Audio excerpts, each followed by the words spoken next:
Bonjour et bienvenue dans cette vidéo de présentation de Bible Parseur. La version qui est présentée ici est la version 4.4.5. Nous sommes dans le module parallèle en Luc chapitre 9 verset 23. Nous allons étudier un petit cas d'école. Par exemple, nous souhaitons nous renseigner sur le terme croix. Comment dit-on croix en grec? Y a-t-il des équivalents en hébreu? Combien de fois ce terme est-il utilisé? Etc. Alors, je commence par consulter l'outil qui s'appelle Strong. Je mets un mot en français. J'obtiens ses équivalents en grec et en hébreu s'il y en a. Alors, il n'y a que du grec, xulon, le bois, et stauros, la croix. Entre parenthèses, vous avez le numéro Strong si vous voulez avoir plus d'informations. Alors pour y accéder, par exemple 4716, vous mettez G comme grec, 4716, vous avez accès à Stauros. Avec la définition du tailleur, si vous cliquez dessus, devine de son usage dans le Nouveau Testament. A priori, il n'y a pas d'équivalent en hébreu. Alors, maintenant consultons les références à ce sujet. Par exemple, le dictionnaire de la Bible, volume numéro 2.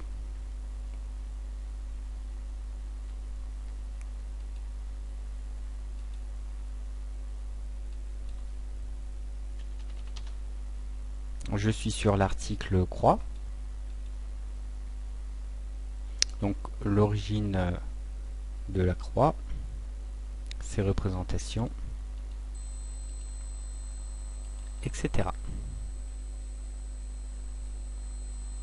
Vous avez également le supplément au dictionnaire de la Bible. Y a-t-il un article sur la croix? Non, il n'y en a pas. Par contre, il y a bien sûr les récits de la Passion, dans le volume 6. Dans le dictionnaire de la Bible, alors vous y avez accès dans la barre de référence, mais vous y avez également accès de manière indépendante, puisque croix, en fait, il y a plusieurs entrées, la croix en tant que telle, et puis l'inscription sur la croix, le titulus.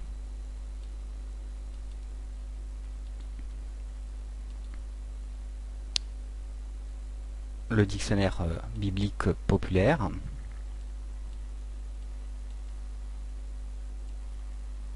Consulter soit le fichier original, soit via encyclopédie. Prenons le terme directement et vous verrez que les dictionnaires ne tarissent pas d'articles à ce sujet. Maintenant, prenons les versions anglaises.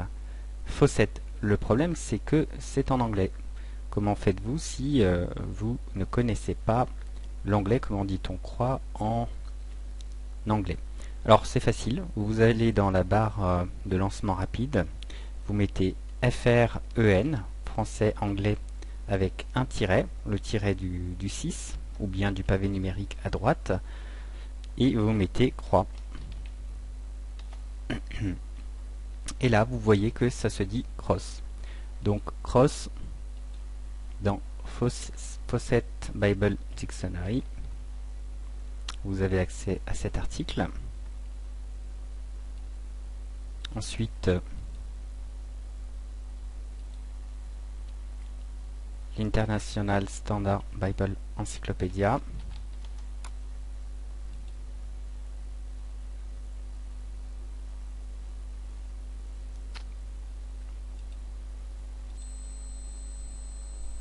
Par exemple, Easton.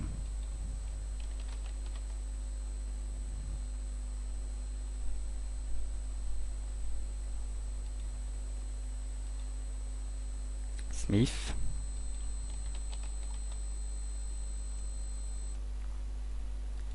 Et enfin, American Tract Society Là, vous voyez qu'il vous cite Deutéronome, chapitre 21, verset 23. Cela nous intrigue. Nous allons consulter ce passage. Deutéronome 21, 23.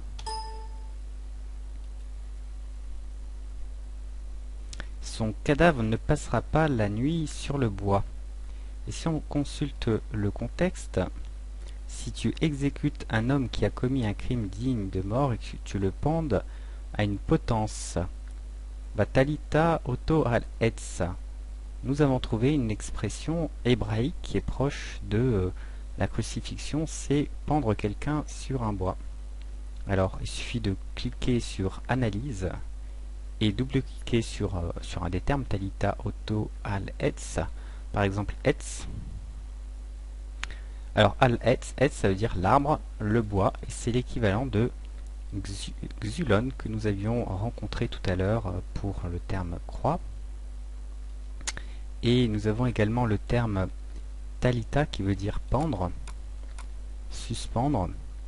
Alors tala, la racine, et nous rencontrons storo, crucifié. Voilà comment, par le jeu des intertextualités entre les références, vous pouvez trouver dans l'Ancien Testament une référence plus ou moins claire à cette pratique qui consistait à pendre les gens sur le bois ou bien à les empaler dans d'autres civilisations. Dans l'Ancien Testament, c'était plutôt les pendre au bois et de ne pas les conserver tels au-delà d'une journée. Nous avons fait le tour du terme storos. Si vous souhaitez en savoir davantage, il suffit de vous mettre sur la version Louis II. Donc je mets LSG pour basculer en Louis II. Vous avez constaté qu'en tapant LSG, automatiquement la version s'est modifiée. Je vais mettre le mot croix. Et là je vois qu'il y a 31 occurrences. Si je veux chercher pendre au bois, alors j'appuie sur la touche de barre latérale. En bas à gauche, la mention recherche tronquée est indiquée. Je vais mettre le mot pendre et le mot bois de manière incomplète. Pendre, on ne sait jamais s'il est conjugué. Et là, vous voyez que Genèse 40-19 te fera pendre à un bois, que tu l'aies pendu à un bois, etc. Vous avez un certain nombre de références qui sont mentionnées à la fois dans l'Ancien Testament et aussi dans le Nouveau Testament. Par exemple, Galates chapitre 3 verset 13. Galates chapitre 3 verset 13